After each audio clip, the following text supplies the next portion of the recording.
리눅스 마스터 2급 자격증 특강 진행하겠습니다. 우리 이번에는 최근 기출문제 동향과 풀이를 살펴보겠습니다. 자격증 시험이니만큼 문제 풀이에 익숙하고 기출문제 등 또는 문제 동향에 익숙하게 학습을 하고 그 문제를 풀어가면서 합격의 기반을 다지는 게 중요하겠습니다. 기출문제 동향, 그 다음에 주제별 문제풀이 진행하겠습니다. 안녕하세요. 리눅스 마스터 2급 최근 기출 동향과 풀이편 함께 보시겠습니다. 먼저 www.ihdor.kr 사이트에 들어가시면은요. 해당 연도의 출제 기준과 주요 변경사항 등을 잘 설명해주고 있습니다. 따라서 매년 들어가서 이 사이트에 접근하셔서 어떻게 변경된 사항이 있는지를 확인해 주시는 것도 필요합니다.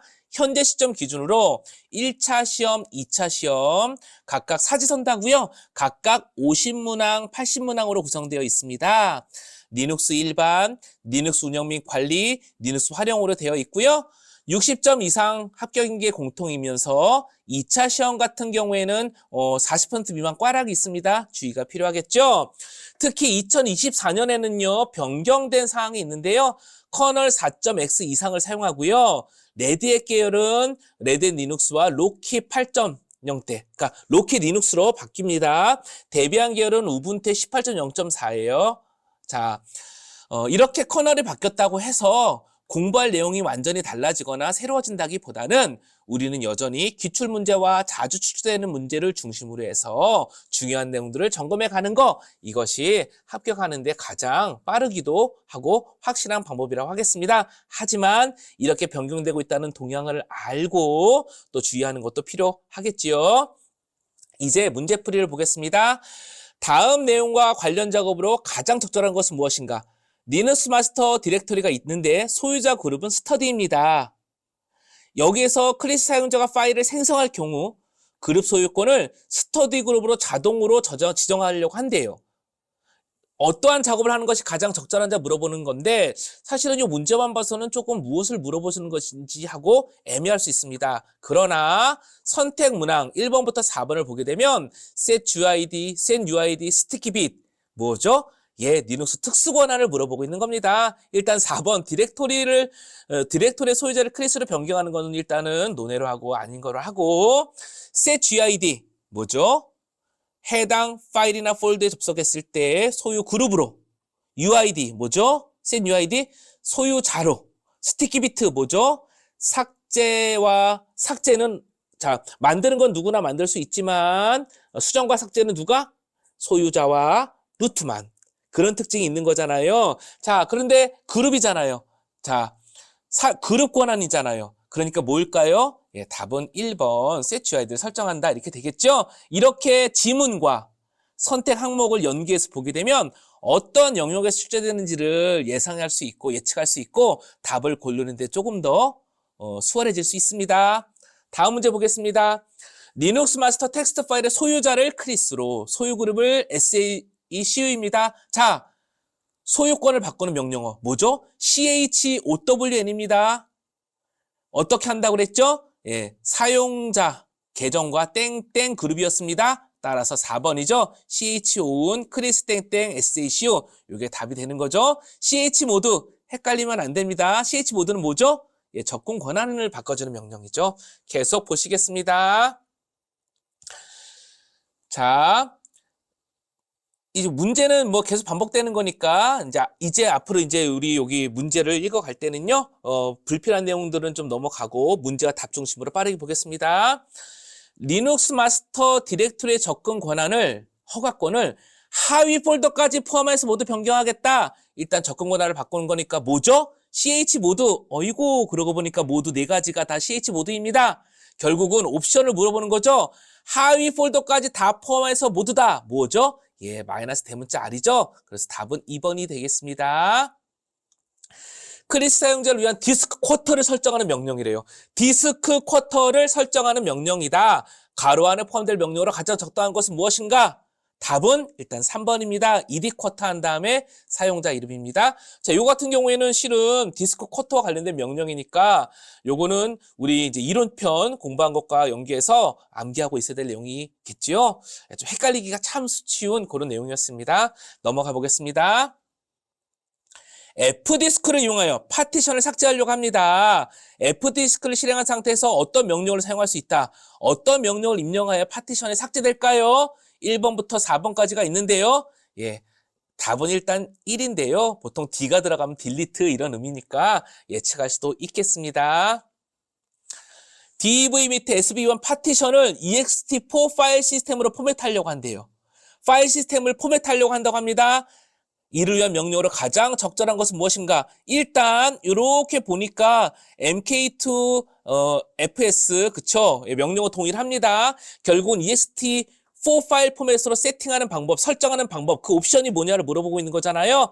답은 -T 옵션에서 3번이 답이 되겠습니다. -T ext4가 되겠습니다. 자, 이런 것도 좀 헷갈리는 거죠. 자, 그러니까 이런 겁니다. 이렇게 한번 문제가 나왔다라는 거는 파일 시스템 포맷과 관련된 명령어를 또 물어볼 수 있다는 얘기인 거고 이거를 출제자는 중요하게 생각하고 있다는 겁니다. 따라서 MK2 FS와 관련된 옵션들 찾아가지고 이렇게 메모할 필요성이 있다라는 거죠. 자, 지금은 요 3번 정도의 옵션을 기억하고 넘어가도록 하겠습니다. 계속 보겠습니다. 리눅스 시스템에 마운트된 디스크의 사용량과 남은 용량을 확인할 수 있는 명령어 뭐죠? 사용량과 남은 용량, 디스크 뭐죠? DU인가요? DF인가요? 마운트인가? 풀인가요? 일단 마운트는 아닙니다. 얘는 마운팅 할 때 쓰는 거고 풀이는 아니죠. 얘는 남은 그 메모리 여유 공간 보는 거니까 아니고 DU 아니면 DF입니다. 답은 DF입니다. DU는 디스크 사용량 어느 정도를 사용하고 있냐라는 것을 이렇게 목록까지 보여주는 거고요. DF가 전체 사용량, 남은 용량을 볼 수 있는 겁니다. 혹시 DU와 DF도 한번 이렇게 커맨드를 리눅스 운영하실 수 있는 환경이시면 DU와 DF 명령을 입력하셔서 각각 어떻게 다르게 나오는지 확인해 보실 필요성이 있습니다. DF를 물어봤다는 거는 DU도 물어볼 수 있다는 겁니다. 답은 DF입니다. 이 문제의 답은 DF예요. 계속 보겠습니다. 리눅스 운영체제에 사용할 수 있는 쉘 중 등장 시기가 가장 낮은 거, 가장 낮은 거 무엇일까요? 예, 답은 일단 배쉬입니다. 그렇다면 가장 처음인 건 무엇일까요? 예, 본쉘이 가장 처음입니다. 본쉘이 제일 처음 등장했고요. 가장 마지막인 게 배쉬쉘입니다. 우리 참고로 현재 사용하고 있는 쉘을 아는 방법 뭐가 있죠?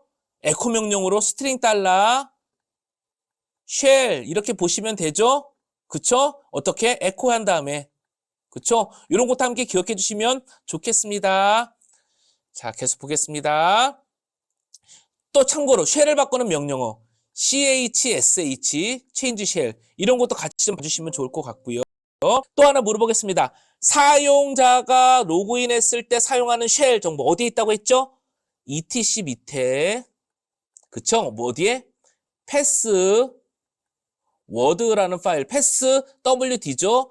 여기에 가장 마지막 필드에 로그인해서 사용할 그 쉘이 지정돼 있죠. 이런 거 함께 보는 거예요. 왜냐하면 이 언저리에서 지금은 쉘의 등장 시기를 물어보고 있는 거니까요. 어찌 보면 가장 중요하지 않은 항목이라고도 볼 수 있는 거를 지금 문제로 출제된 상황이 되었네요. 계속 보겠습니다.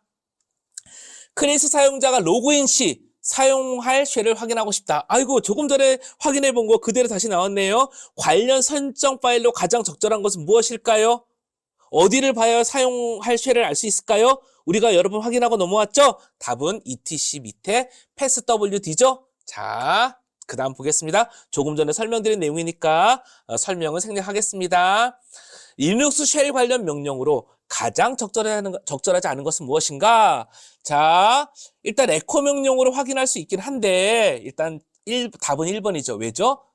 리눅스에서는 퍼센트가 아니라 스트링 달러를 붙이잖아요. 그래서 일단 2번은 틀렸습니다. etc 패스워드 안에 지정된 쉘, 사용자별로 지정된 쉘을 확인할 수 있죠? 맞는 얘기죠. chsh-l 명령으로 사용할 수 있는 쉘의 정보를 확인할 수도 있습니다. 오케이. etc shells는 사용할 수 있는 쉘의 목록을 저장하고 있대요.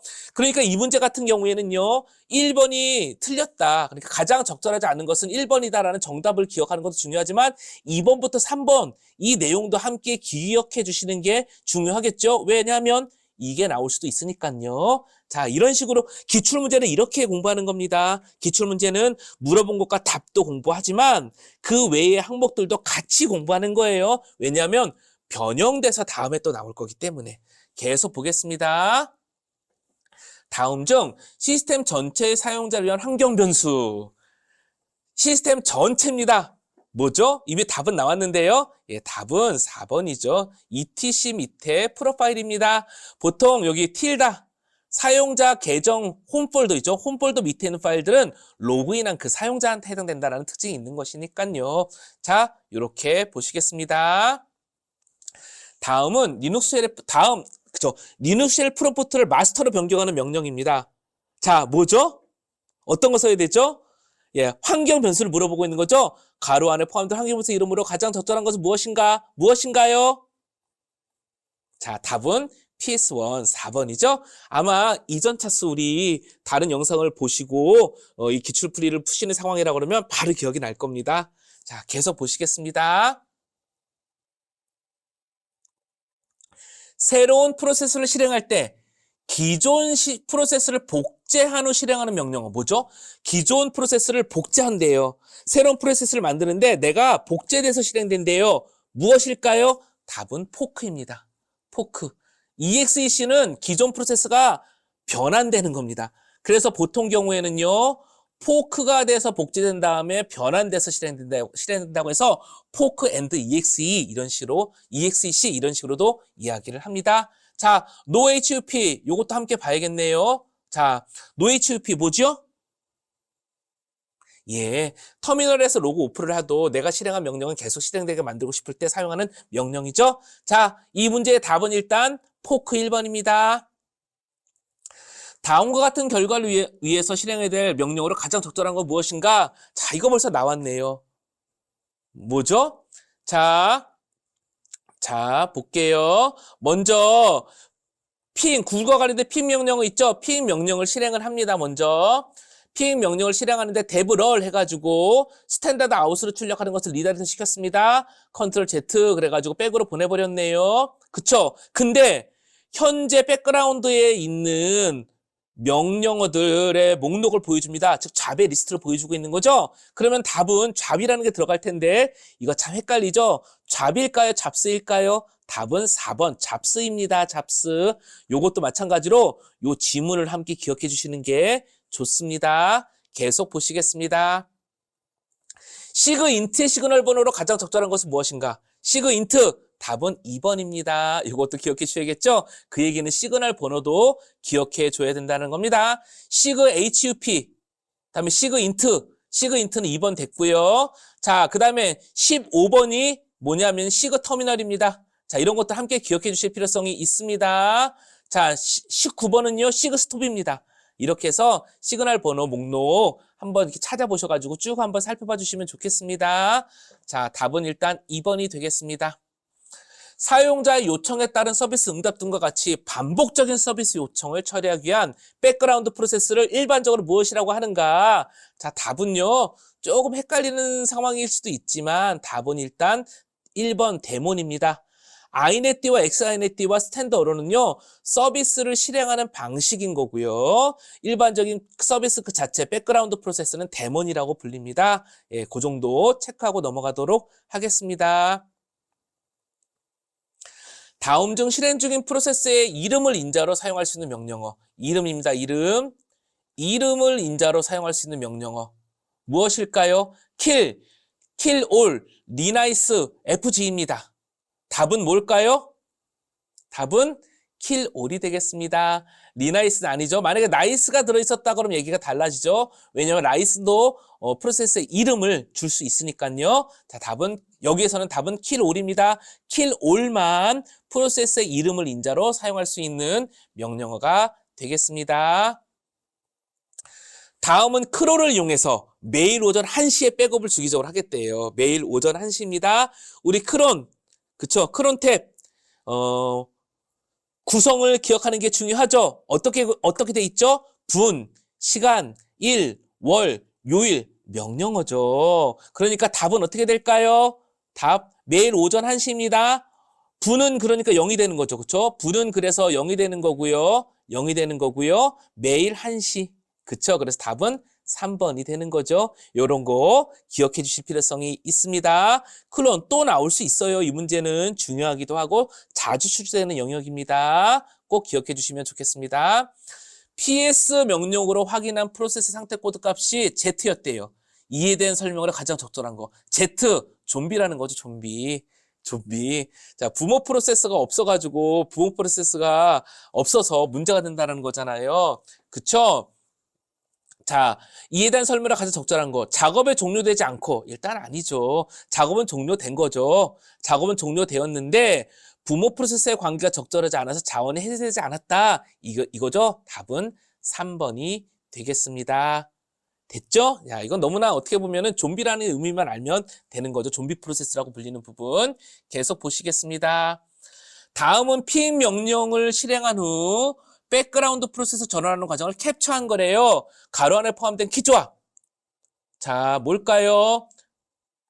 핑 구글닷컴의 대부 널입니다. 어떤 것을 줘야지 이렇게 될까요? 컨트롤 C, 컨트롤 Z, 컨트롤 C, 그다음에 Alt C, Alt Z 여러 가지가 있습니다. 뭘까요? 답은 컨트롤 Z이죠. 컨트롤 C는 종료이잖아요.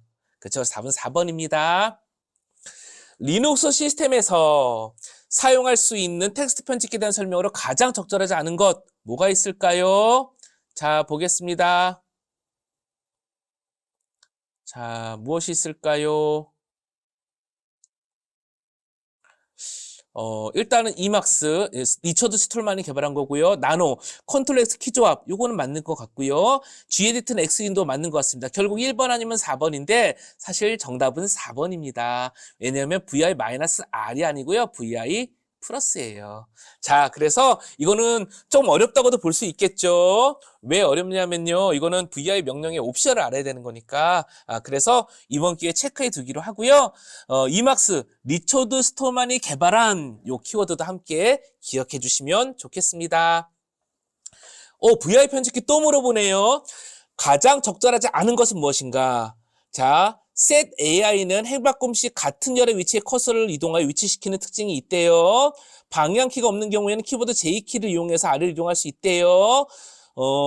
콜론의 Q 느낌표는 파일이 변경된 경우 사용자 확인을 받은 후 종료한다? 아니죠.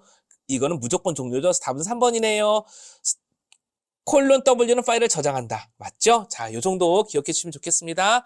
아마 바로 이전 차수에, 이전 회차에 그 동영상 보시고 오셨다면 VI 편집기 데모하는 영상 있었을 겁니다. 그거 보셨다 그러면 아마 이 문제 어렵지 않게 접근하실 수 있을 것 같습니다.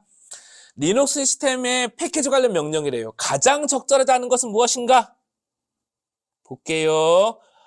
답 나왔나요, 혹시?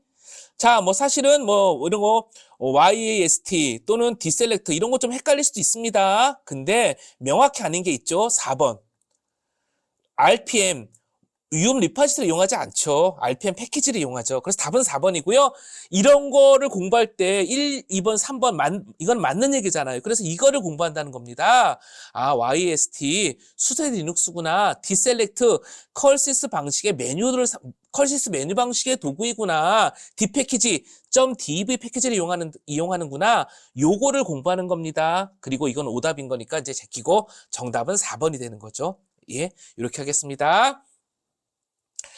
리눅스 시스템에서 소스코드를 이용한 프로그램 설치 순서, 이거 우리가 암기할 필요성이 있다고 했습니다. 콤피규어, 메이크 인스톨, 메이크 인스톨 순이죠. 그래서 내용을 보니까 순서대로 돼 있는 게 콤피규어, 메이크 인스톨입니다. 메이크 디스크리는 뭐냐면 혹시 예전에 설치된 게 있다고는 삭제하겠다는 얘기인 겁니다. 그래서 답은 2번이 되는 거죠. 요거는 어떻게 보면 우리가 암기하고 있어야 될 것 같아요. 개발하시는 분들이라고는 익숙하게 아실 상황이지만 일상적으로 우리가 익숙하지 않을 수 있잖아요. 그러니까 암기의 영역이라고 하겠습니다. 파일 압축 명령어와 관련된 설명 중 가장 적절하지 않은 거 무엇이 있을까요? 답은 답은 일단 4번입니다. 왜냐하면 G집의 마이너스 D 옵션은요, 압축 풀기 옵션이에요. 압축 풀기, 디스크립션이 아닙니다. 확인이 아니라 압축 풀기예요. 그래서 요게 이제 오답이, 이게 틀린 거죠. 그렇기 때문에 적절하지 않은 것을 물었으니까 4번이 답이 되는 거고요. 1번, 2번, 3번 우리가 기억해야 할 내용이네요. 타르, TVF, T 옵션이 들어가면 압축 파일의 내용을 확인할 수 있구나. .xdate가 압축률이 가장 좋구나. 언집을 이용해서 zip 파일을 풀 수 있구나. 이거를 암기하고 기억해야 된다는 겁니다. 넘어가 보겠습니다. 리눅스 패키지 관리자 프로그램인 YUM을 이용해서 HTTPD 아파치 웹서버를 제거하는 명령어로 적절한 거. 예, YUM의 옵션을 물어보고 있는 거죠. 자, 답은 1번입니다. 리무브 옵션입니다. 다음 가로 안에 포함될 용어로 가장 적절한 것은 무엇인가? 초기 리눅스는 사운드 카드를 위한 시스템으로 OSS, 오픈 사운드 시스템을 이용했는데요. 특정 회사가 소유권을 갖게 된부터 무엇으로 전환됐대요? 답은 알사 ALSI입니다. 요거 기억해 주셔야겠죠? 컵스는 뭐죠? 컵스. 프린트죠. 세이는 뭐죠? 스캐너입니다. 요런 거 그냥 팁으로만 기억해 주시되 요 알사 계속 물어보는 거니까 체크해 주시면 좋겠습니다. 이 얘기는 뭐냐면요. 사실은 깊이 물어보면은 너무 어렵거나 현혹과 좀 동떨어질 수 있는 수 있을 것 같아요. 제가 장담할 수는 없지만 그러다 보니까 사운드 시스템이나 이런 걸 물어본다 그러면 이 정도 선에서 보통 물어보게 된다라는 거죠. 그래서 이 정도 가볍게 기억하고 넘어가 보는 겁니다. 물론 제가 장담할 수는 없지만 이 정도로 공부를 하고 그 다음에 2번, 3번 볼 때 조금씩 깊이를 내려가는 거죠. 계속 보겠습니다. 표준 리눅스, 그러니까 표준 프린터 시스템, 리눅스의 표준 프린터 시스템으로 가장 적절한 것은 무엇인가? 앞서 설명드리고 왔죠? 컵스입니다. CUPS. 리눅스에 사용하는 프린터 관련 명령은 중 시스템 V 계열. 가장 적절한 것은 무엇인가? 이거 정말 자주 출제되는 명령이라고 했습니다. 답은 LP입니다. LP. 시스템 V가 LP인 거예요. 됐습니다. 보겠습니다.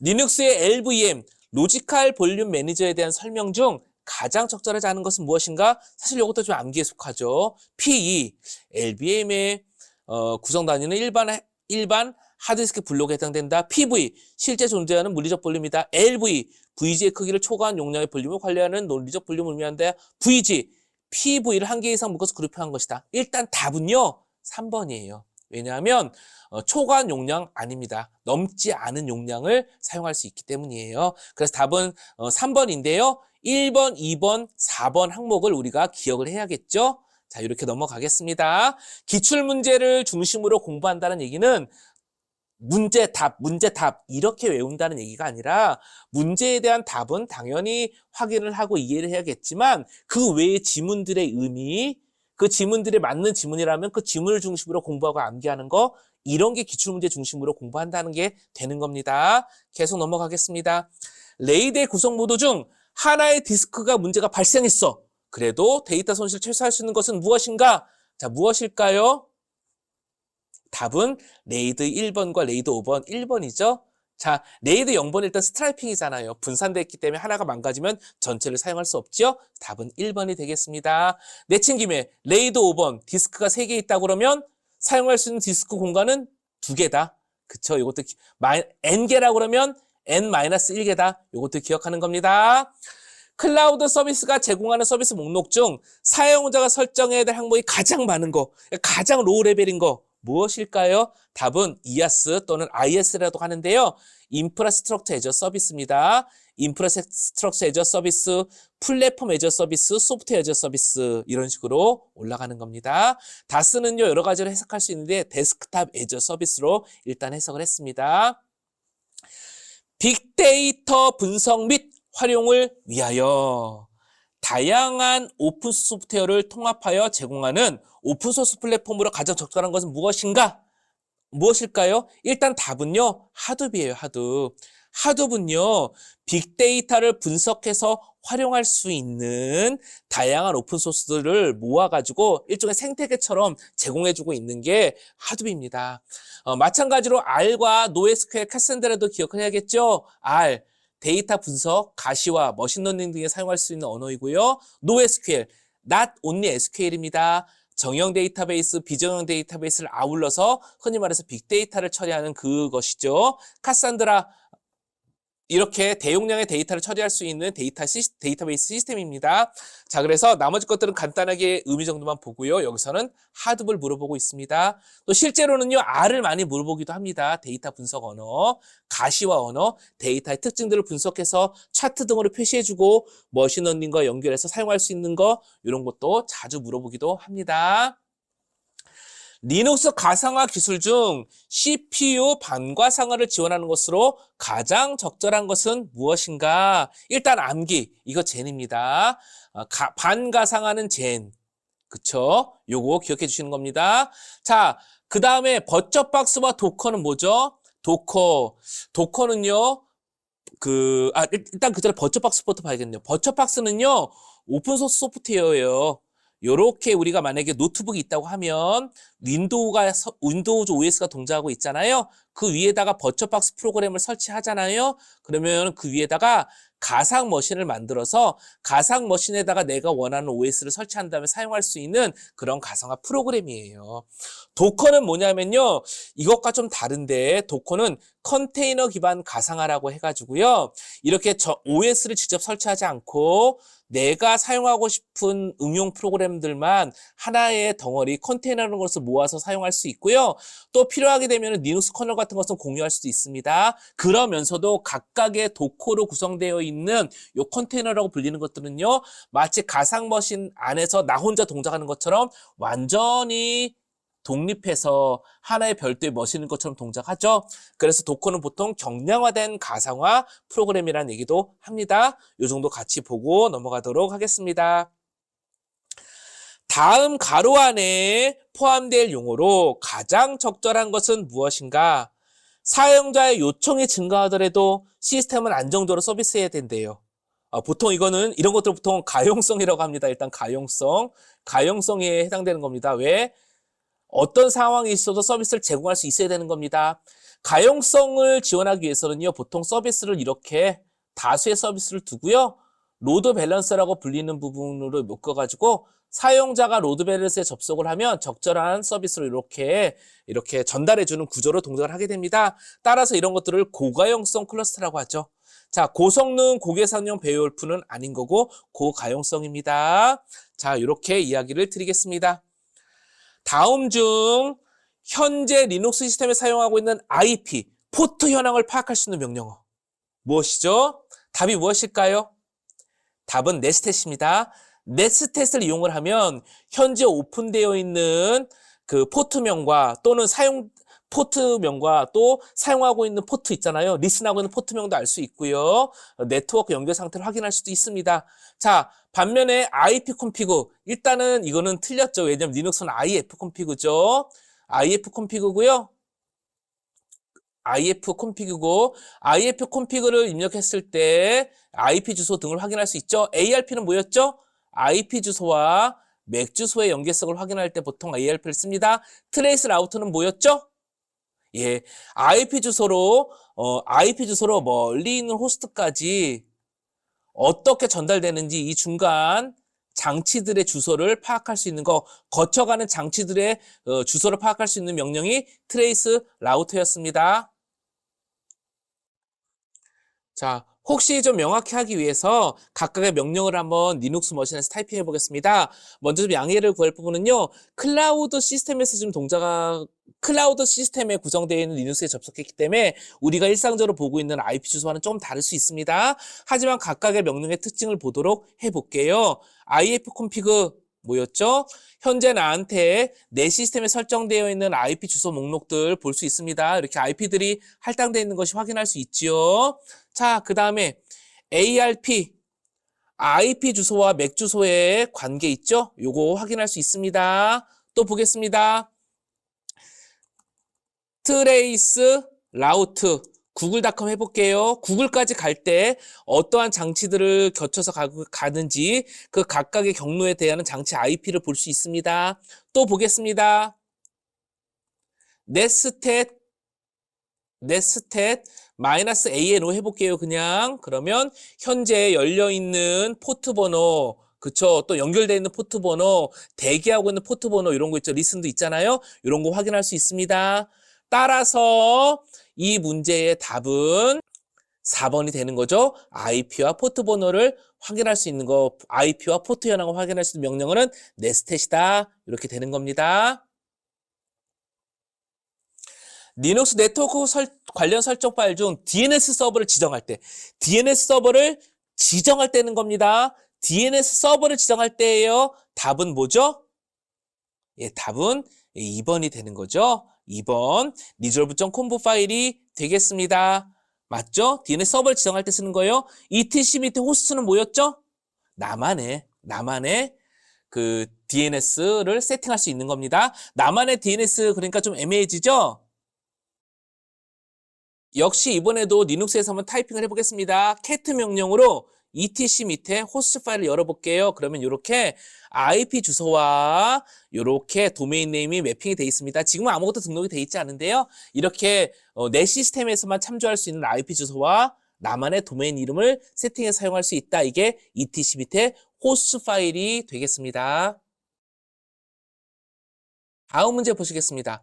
다음은 리눅스 네트워크 관련 설정 파일 내용 중 일부래요. 가장 적절한 설정 파일명 무엇인가? 우리가 조금 전에 열어봤던 파일이네요. 공교롭게도. 자, 답은 무엇이죠? 예, 답은 etc 밑에 호스트 파일이 되겠습니다. 그쵸? etc 밑에 resolve conf는 뭐라고요? 도메인 네임 서버 등록해 주는 거라고 했습니다. 서버. 계속 보시겠습니다. 리눅스 네트워크 관련 명령어에 대한 설명 중 가장 적절하지 않은 거. 이거 이미 우리가 타이핑을 해봤네요. ifconfig 할당된 IP 주소를 확인할 수 있었습니다. ARP, IP 주소와 맥 주소의 관계를 확인할 수 있지요. 그쵸?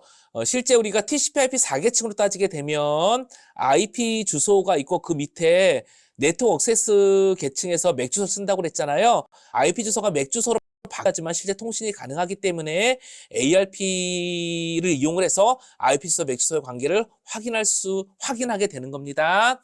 MII 툴이 있네요. 네트워크 카드에 네트워크 케이블이 물리적으로 연결될 수 있는지 확인할 수 있는 거. 자, 디그. 호스트까지 IP 주소를 이용해 연결할 수 있는지 확인하는 거. 이거는 사실 픽 명령이잖아요. 디그는 뭐냐면요. IP 주소와 도메인 있죠? DNS, 도메인 네임과 IP 주소 관계, 그거를 관리할 수 있는 명령, 확인할 수 있는 명령이 dig입니다. 그래서 틀린 거는 4번이 되고요. 1부터 3번은 역시 맞는 얘기죠? 그러니까 요거는 체크, 기억해 주실 필요성이 있다라는 겁니다. 다음과 같은 조건에서 사용할 수 있는 IP 주소의 개수로 적절한 것은 무엇인가? 자, C클래스 대역 1개를 할당받았다고 했습니다. C클래스 그리고 255, 255, 255.192로 서브넷 마스크를 설정했다고 했어요. 맞죠? 자, 이거 이럴 때 외부 연결 없이 내부 통신 전용으로 사용한대요. 자, 이럴 때에 C클래스 대역 1개를 할당받았고 서버넷 마스크가 255, 255, 250.192이고 외부 연결 없이 내부 통신 전용으로 사용한다고 했을 때에 사용할 수 있는 IP의 개수는 몇 개인가? 이거 물어보고 있는 거예요. 한번 같이 풀어볼까요? 자, 이게 좀 어려운 문제에 해당이 되는 거고요. 제가 다른 그 동영상에서도 이야기 드렸는데 이런 문제들이 좀 출제되는 경향이 있고 네트워크 쪽의 비중이 좀 있기 때문에 우리는 리눅스 마스터와 네트워크 관리사를 함께 공부하면 좋습니다. 그렇죠? 네트워크 관리사를 공부하신 분은 이 문제를 쉽게 풀 수 있을 거고요. 네트워크 관리사 시험 보는 사람은 리눅스 마스터를 공부하시면 또 그쪽에서 리눅스와 연관된 내용이 나올 때 또 쉽게 풀 수 있습니다. 함께 공부하는 게 시너지가 난다는 겁니다. 그러다 보니까 이 문제는 다소 좀 어려운 편에 속하기도 해요. 하지만 같이 풀어볼게요. 먼저 255, 255, 255.192잖아요. 이것을 한번 이진수로 바꿔볼게요. 그럼 어떻게 되냐면요. 하나, 둘, 셋, 넷, 다섯, 여섯, 일곱, 여덟 점. 하나, 둘, 셋, 넷, 다섯, 여섯, 일곱, 여덟 점. 하나, 둘, 셋, 넷, 다섯, 여섯, 일곱, 여덟 점. 어렵죠? 그 다음에 하나, 둘, 셋, 넷, 다섯, 여섯, 일곱, 여덟일 겁니다. 255, 255, 255, 192를요, 이진수를 바꾸면 이렇게 돼요. 각각 8비트씩이니까요. 됐죠? 자, 이렇게 돼 있기 때문에 우리는 자, C클래스라고 그랬잖아요. 그러니까 네트워크를요, 4개로 분할할 수 있는 상황이 되는 겁니다. 서브넷이 192로 되어 있기 때문에 요렇게 이진수라면 이렇게 되는 거고요. 그 다음에 여기 보시면은 1이 2개가 더 있는 셈이잖아요, 맨 마지막에. 그래서 4개까지로 구분할 수 있는 상황이 되는 겁니다. 4개의 서브넷을 나눌 수 있어요. 자, 4개의 서브넷으로 나눌 수 있는데 이제 중요한 거는요, 뭐가 있냐면요. 각각의 첫 번째, 그러니까 네트워크 아이디 쪽에 IP를 하나 할당해 줘야 되고요. 브로드캐스트를 위한 쪽에 IP를 할당 하나를 더 해줘야 됩니다. 그러니까 어떻게 보면은요, 볼게요. 기본적으로 따지게 되면은요, 자,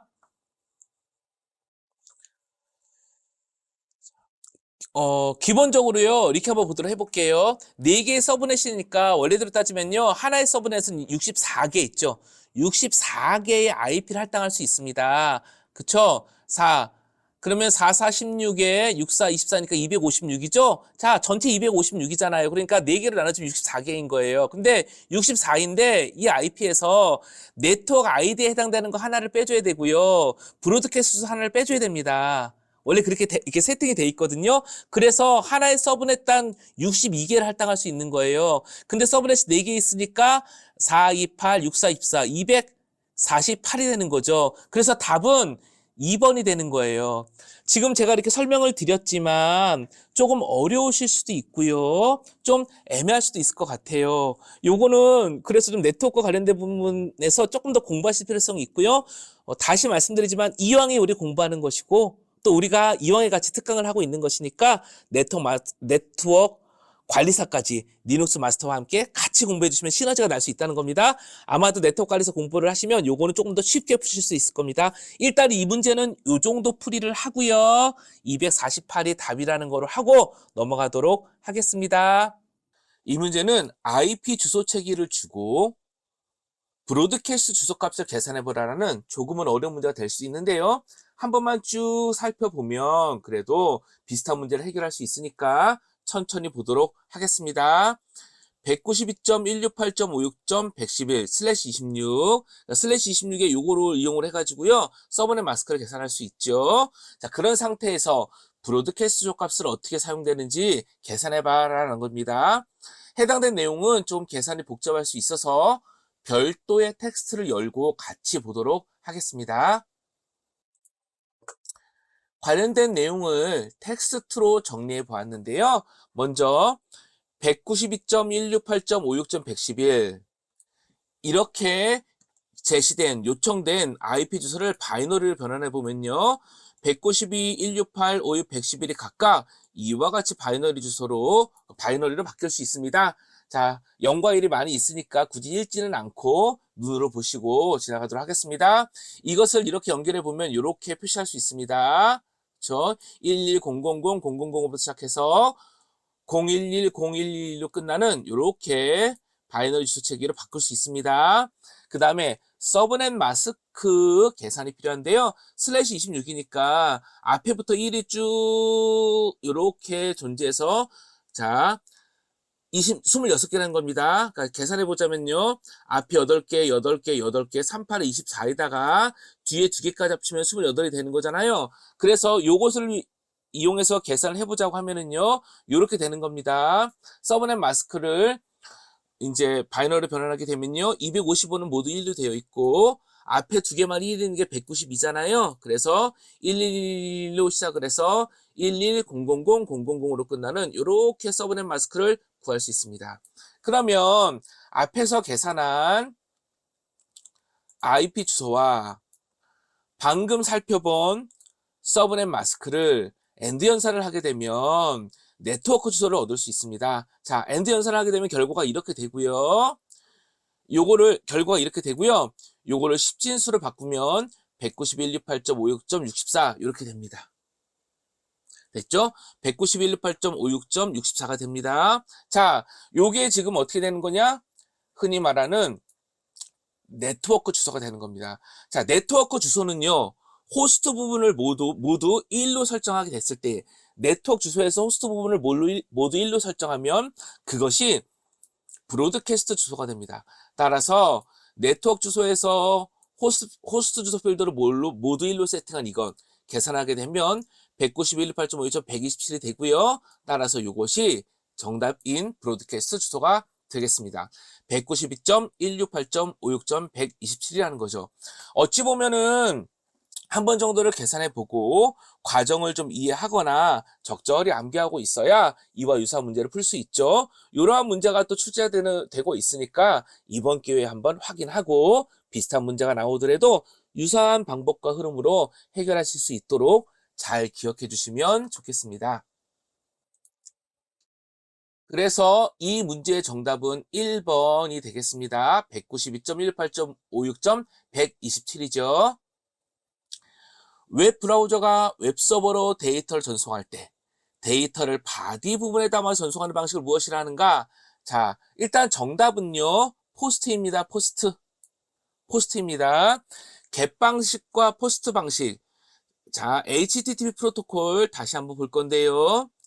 웹 브라우저가 있고 웹 서버가 있을 때에 리퀘스트 요청과 리스판스 응답으로 이루어져 있습니다. 리퀘스트 요청에서 중요한 것은 요청 메소드인데요. 모든 것을 헤더에 담을 수 있는, 즉 URL만 있으면 충분한 겟 방식이 있고 파일 업로드라든지 블로그 글을 쓰는 것과 같이 많은 데이터를 서버에 전송할 때는 겟 방식으로 전송하기는 어렵습니다. 이럴 때에 관련된 데이터를 바디 혹은 데이터 부분에 담아서 전송하게 되는데 그런 방식을 포스트 방식이라고 하지요. 그 다음에 응답할 때 중요한 부분도 있습니다. 이 문제에서 물어보는 거 아니지만 응답할 때는 응답 코드가 중요한데 정상적인 응답을 의미하는 200번대 000는 000XX는요 200, 201, 202 이런 걸 의미하는 겁니다. 200번대, 300번대, 400번대, 500번대의 응답 코드가 중요합니다. 200번대 정상 처리가 된 겁니다. 웹브라우저도 잘 요청을 했고 웹서버도 응답을 제대로 했다는 거죠. 300번대 리다이렉트입니다. 웹브라우저가 웹서버 요청을 했는데 해당 리소스, 해당 자원은 웹서버에 있는 게 아니라 다른 서버에 있었기 때문에 재접속하라는 거죠. 400번대 웹브라우저가 잘못 요청한 겁니다. 500번대 웹브라우저는 요청을 잘 했는데 서버의 여러 가지 오류 사항으로 제대로 서비스 할 수 없는 상태, 이게 500번대 코드가 되겠습니다. 이렇게 응답 코드도 중요하니까 함께 체크해 주시면 좋겠습니다.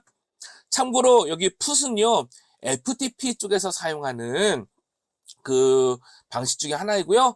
FTP뿐만 아니라 HTTP 프로토콜에서도요 get, post 말고 put, delete와 같은 추가적인 그 요청 메소드가 따로 있기도 합니다.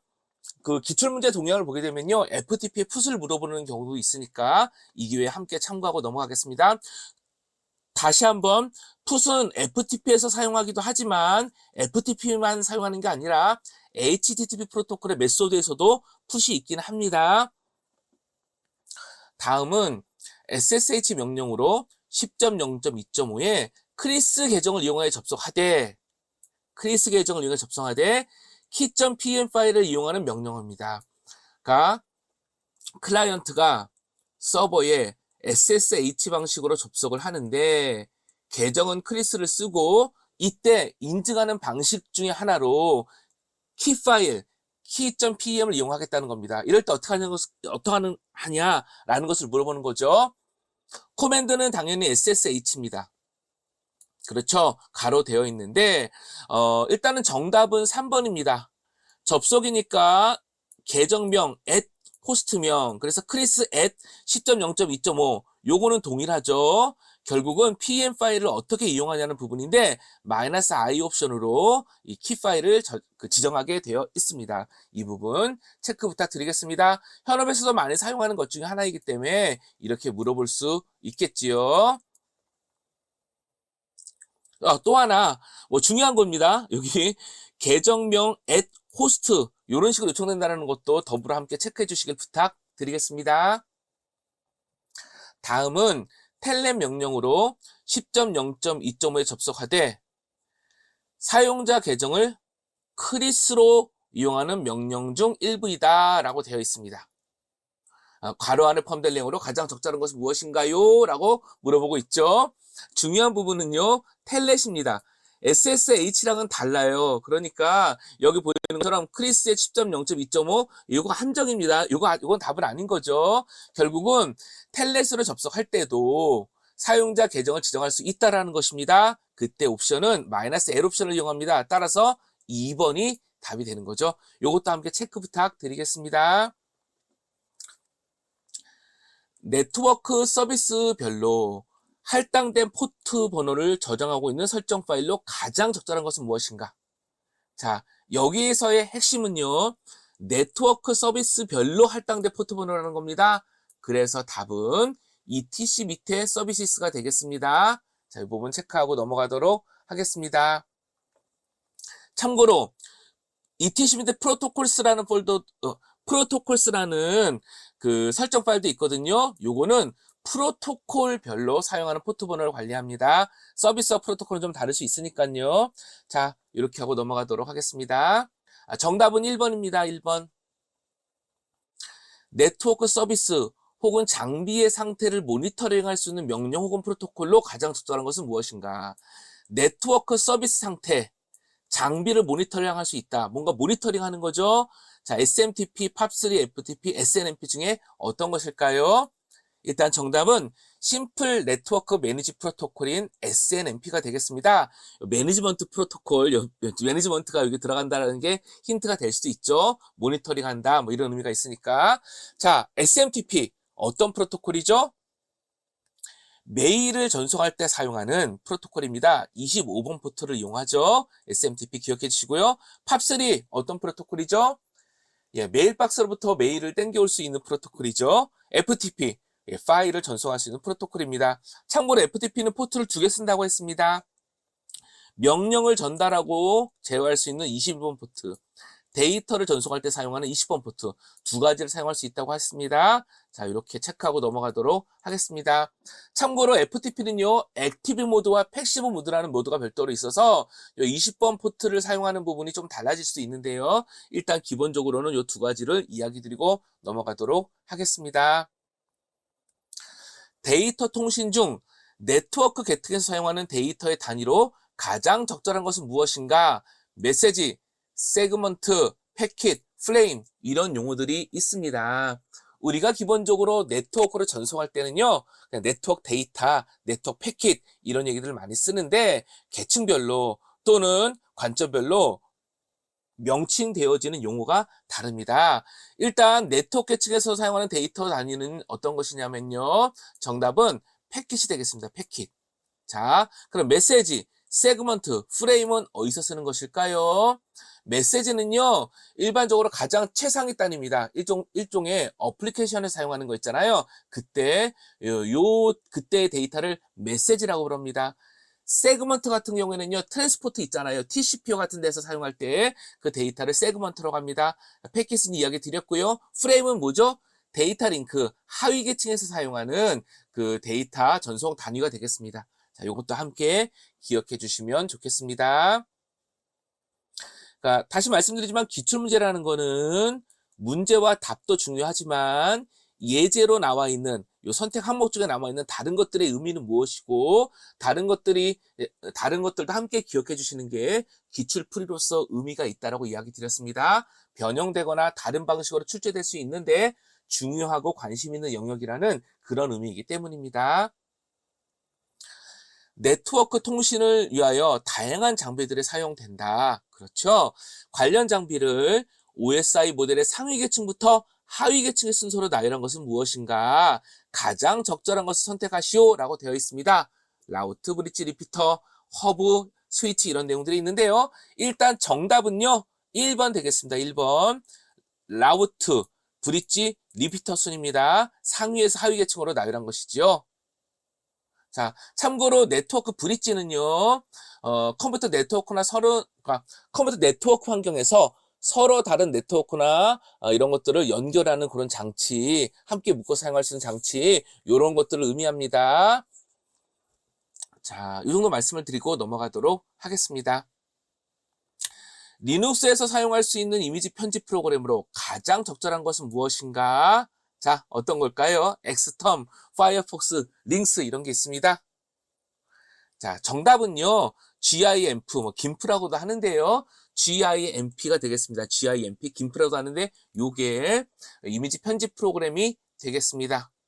엑스텀, 터미널이죠. X가 붙었으니까 X 윈도우 상에서 사용되는 프로그램이라고 우리가 예상할 수 있습니다. 파이어폭스, 웹 브라우저가 되겠습니다. 링스, 뭘까요? 요것도 프로그램인데요. X 윈도우가 설치되지 않은 환경에 콘솔 창에서 사용할 수 있는 웹이 되겠습니다. 웹. 링스도 그 웹이에요, 웹. 근데 X 윈도우 GUI 있잖아요. 그게 없는 상태에 사용할 수 있는 프로그램이라는 거죠. 이 부분도 체크해 주시면 좋겠습니다. 다음 괄호 안에 포함될 적정한 설정 파일은 무엇인가? X 윈도우를 이용할 때 사용자의 키 관련 정보를 어디에 저장한다? 답은 무엇일까요? X 섹션, X 오소리티, X 셋업, X 패스워드가 있습니다. 무엇일까요? 자, 답은 대문자 X 오소리티가 되겠습니다. 그래서 2번이 답이 되겠습니다. 계속 보겠습니다. 자, 어느덧 마지막 문제이네요. 주요 프로토콜에서 사용하는 웰노운 포트 번호로 가장 적절하지 않은 것은 무엇인가? 웰노운 포트 번호.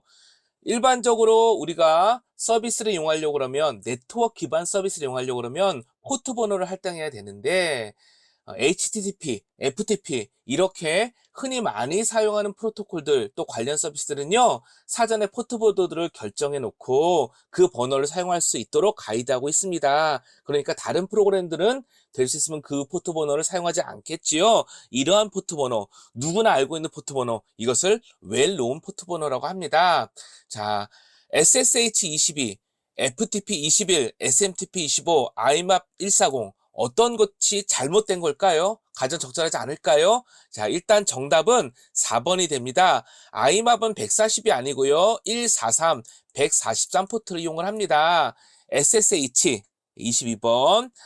그 보안 통신이죠. 암호화된 통신체를 통해서 명령과 데이터를 주고받을 수 있는 SSH 프로토콜 혹은 서비스. FTP 파일을 주고받을 수 있는 프로토콜 혹은 관련 서비스. 코맨드를 주고받기 위한, 제어를 주고받기 위한 21번 포트, 데이터를 위한 20번 포트 이렇게 되어 있습니다. SMTP, 메일을 전송하기 위해 사용하고 25번 포트를 이용합니다. IMAP, 역시 메일을 메일박스부터 가져올 수가 있는데 전부 가져오는 게 아니라 헤더 정보만 가져와서 가볍게 메일의 수신 여부 등을 확인할 수 있는 프로토콜이 IMAP이지요.